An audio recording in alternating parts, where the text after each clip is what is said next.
Hi, everybody. Welcome to our review and discussion on Chapter 6 of The Sun Also Rises.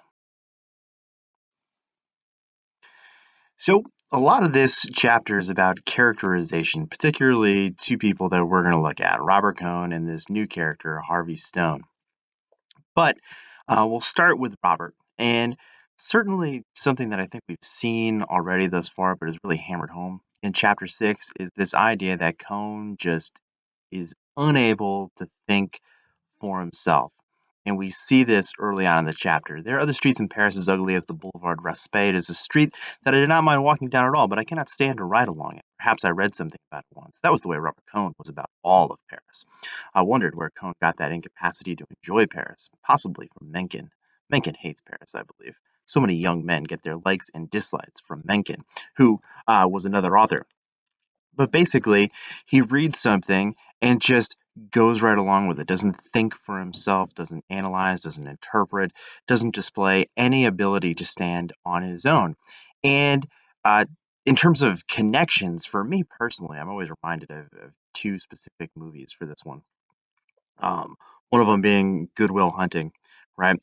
When Will is basically called out by the Robin Williams character, who talks about, yeah, you've read all these books and you can probably quote me, all about Shakespeare and a sonnet and everything else, but you've never actually experienced it. You've never actually been in love, and you don't know what that means and everything else.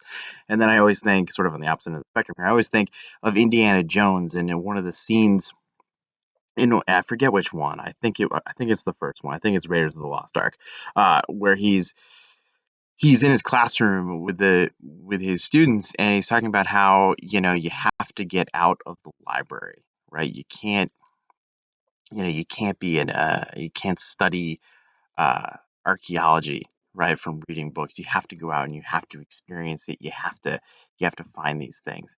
And so, at any rate, those things always remind me of Cohn, his inability to actually experience things. He just accepts what he's told. In this case, it's from books, but really, in any of these sort of institutions that we had mentioned beforehand with the Hemingway hero, he just accepts them as a fait accompli and doesn't think on his own at all.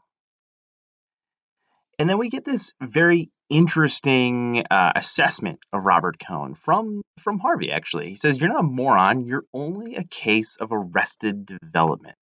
Huh? Is that accurate? Yeah, does that sum up Robert Cohn?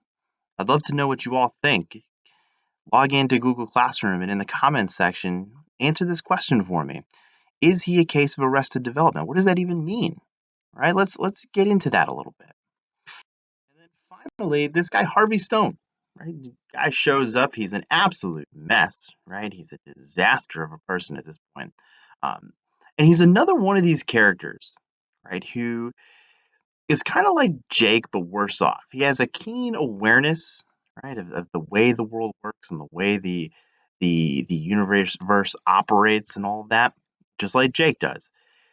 But he's really struggling to come to grips with it. And whereas Jake can sort of be hard boiled, as he puts it, during the day, Harvey has no such illusions, right?